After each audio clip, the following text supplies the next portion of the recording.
a Sefa Ridaura, que nos hace pues eso, un comentario a la ponencia de Ricardo Juan y nos explica un poco su posición desde esta perspectiva que necesariamente será un poco distinta a partir de la distinta cultura jurídica en la que cada uno estamos educados cuando estamos en áreas de conocimiento distintas. Sefa, muchas gracias también por aceptar estar con nosotros hoy y adelante. Buenas tardes y muchas gracias a vosotros por permitirme esta participación. No sé si al ponente por confiar excesivamente en mi papel como discasan, pero en todo caso le agradezco su confianza.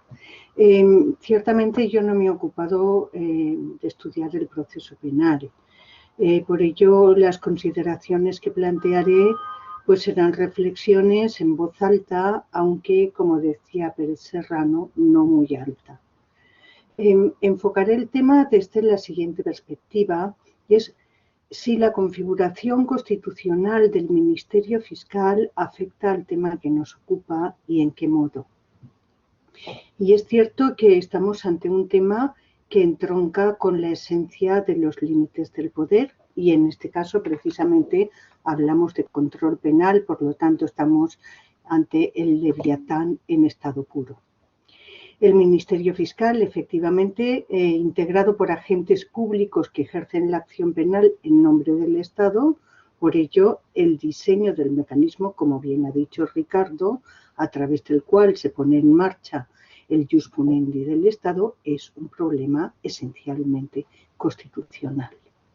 Por ello, como afirma certeramente Díez Picazo, el modelo en que un ordenamiento regula la titularidad y el ejercicio de la acción penal posee una innegable relevancia constitucional. Y ello en un doble sentido. Primero, porque afecta, como él decía, a lo más profundo de las relaciones entre el Estado y los ciudadanos. Y en segundo, porque el problema es un problema de reparto de atribuciones y control del poder dentro del aparato estatal. De ahí que este tema no puede contemplarse solo, como él ha afirmado, desde el punto de vista procesal, sino también desde el punto de vista constitucional del fundamento y los límites del poder. ¿Cuál es, pues, la configuración constitucional del Ministerio Fiscal y qué exigencias pueden derivarse de ello y cómo puede afectar a la instrucción por parte del mismo? Es verdad que la Constitución no ha innovado mucho en relación con las funciones, principios de funcionamiento y competencias para el nombramiento del Ministerio del Fiscal y en este caso es bastante continuista. No obstante, por supuesto, hay innovaciones que se pueden traducir del siguiente modo. No se ha constitucionalizado, como sabemos, de manera expresa la tradicional función del Ministerio Fiscal como un órgano de relación entre el Gobierno y los tribunales de justicia, dejando abierta la posibilidad de que pueda ser configurado de una manera más independiente o más autónoma del Ejecutivo.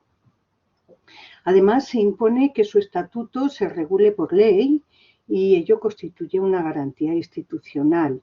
Y además se introduce la obligatoriedad de que el Consejo General del Poder Judicial intervenga en el nombramiento del fiscal general del Estado.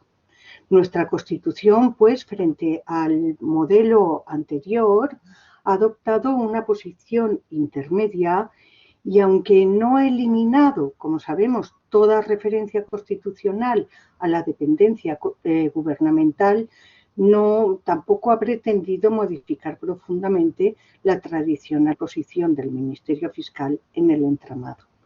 El propio Tribunal Constitucional, en una de sus primeras sentencias, la 7/81, ya estableció que no es un órgano administrativo, pero tampoco es un órgano auténticamente judicial. Así pues, no se ha configurado como un órgano constitucional autónomo del resto de órganos y poderes del Estado. Es el Gobierno el que sigue nombrando al fiscal general del Estado, aunque es verdad que posteriormente, y sobre todo con la reforma en el año 2007 del Estatuto Orgánico del Ministerio Fiscal, se ha intentado atemperar un poco la subordinación del Ministerio Fiscal a las órdenes del Gobierno. Sin embargo, sigue coincidiendo el mandato, porque también se modificó el cese, no se permite el cese por el Gobierno del fiscal general, pero sin embargo su mandato sigue coincidiendo con el mandato del Gobierno. Y además hay un dato de relevancia y es que se impide la recusación, lo que genera importantes dudas de constitucionalidad. Se produce, pues, con esta configuración constitucional una dependencia política, pero fundamentalmente en la cúspide de la institución. Pero para abordar el tema, lo que debemos plantearnos es: ¿el Ministerio Fiscal es independiente? Y, en segundo lugar, ¿debe serlo? El Ministerio Fiscal es el brazo ejecutor de la política criminal, política de prevención, investigación, persecución y castigo de los delitos diseñada por el Ejecutivo. Por ello, es difícil hablar de independencia. De hecho, García Morillo defendía que el Ministerio Fiscal no deja de ser un instrumento al servicio de la dirección política que corresponde al Gobierno, y ello para dotarle de legitimidad democrática. Decía entonces que la independencia en el ejercicio de sus funciones es incompatible con el principio democrático. Hay también fundadas opiniones académicas, desde el punto de vista también procesal, que sustentan la falta de independencia del Ministerio Fiscal. Además, tengamos en cuenta que el Ministerio Fiscal es parte. La independencia, por tanto, queda reservada en nuestro modelo constitucional al Poder Judicial. Esta es una de sus características más esenciales, pero nunca se ha predicado la independencia del Ministerio Fiscal. Ahora bien, lo que podemos plantearnos, que es lo que nos llevará después a plantear si esto afecta o no a las instituciones, si esa dependencia del Gobierno es incompatible con la imparcialidad, que sabemos que constituye también uno de los principios de actuación del Ministerio Fiscal. Y en este sentido, generalmente el juicio de imparcialidad no puede predicarse por igual respecto de los integrantes del Ministerio Fiscal y del fiscal general del Estado. Yo creo que ahí, y podemos convenir en que no es que los fiscales sean plenamente independientes y el fiscal general del Estado no lo sea, pero también es verdad que sobre ellos recae un juicio de mayor imparcialidad, de mayor objetividad respecto del Ejecutivo, aunque uno de los principios de actuación sea el criterio de jerarquía, pero la consideración que recibe el fiscal como tal no es la misma que la que recibe el fiscal general del Estado. Podría afirmarse, pues, que la confianza en los fiscales es mayor que la confianza en la cúspide del Ministerio Fiscal, aunque haya muchas aristas también que limar aquí. La confianza en el fiscal general del Estado, pues evidentemente yo no estoy inventando nada cuando digo que es más cuestionable. La práctica así lo ha evidenciado. Los ejecutivos nunca han querido alejarse de la tentación de instrumentalizar al fiscal general del Estado. Muestras las tenemos más que evidentes en todos los mandatos, bien sean de un signo, bien sean de otro. Y tanto ha calado la idea de que el fiscal general del Estado es instrumental del Gobierno, que, bueno, pues hemos asistido a afirmaciones en público de que el Gobierno es el que controla a la Fiscalía. Y, lógicamente, pues esto confiere cierta desconfianza en ella.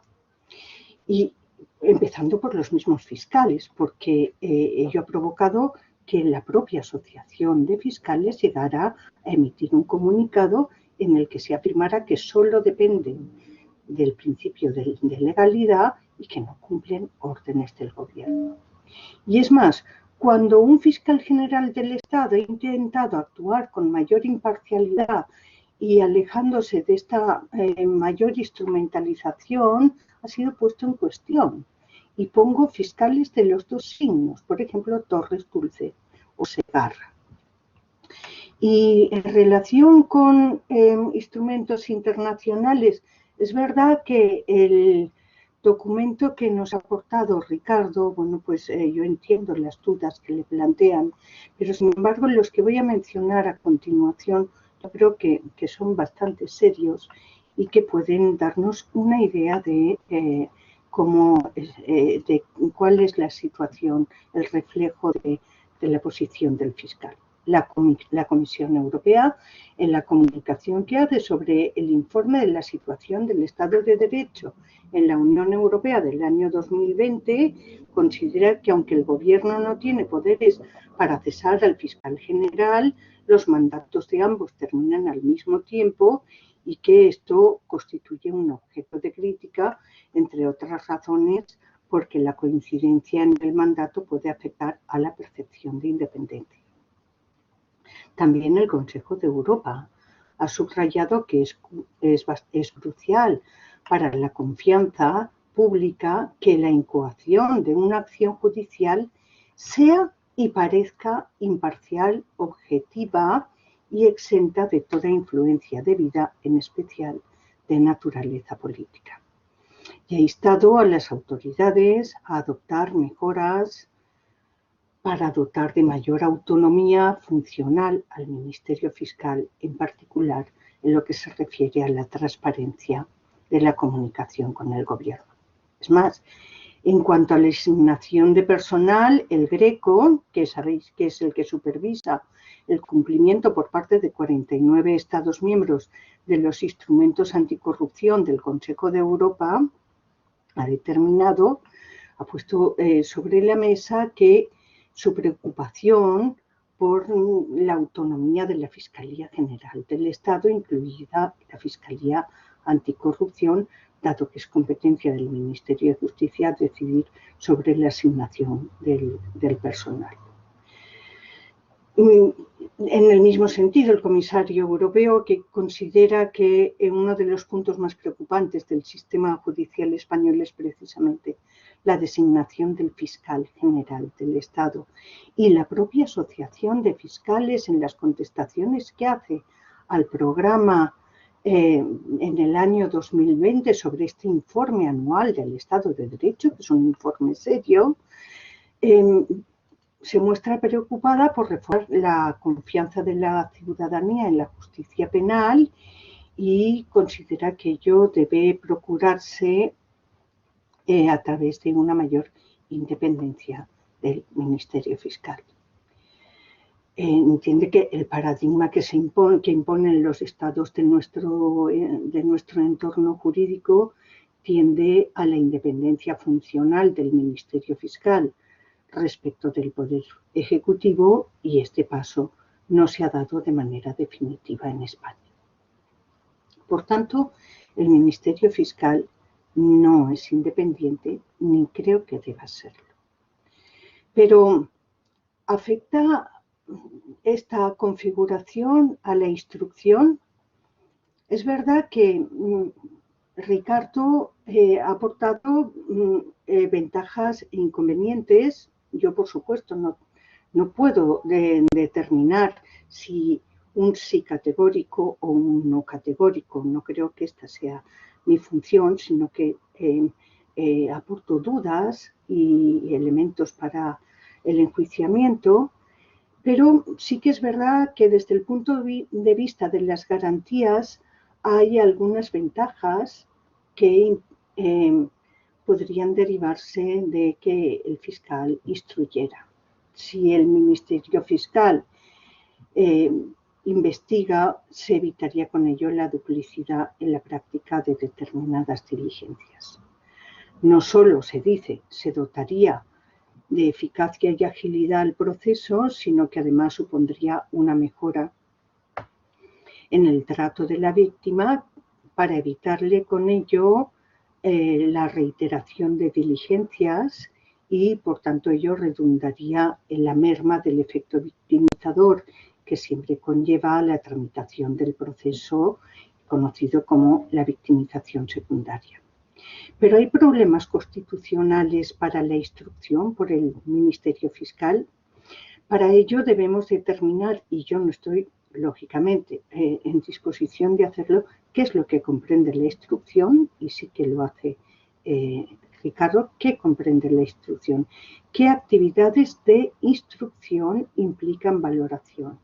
Y si el Ministerio Fiscal no es judicial, no puede hacerlo.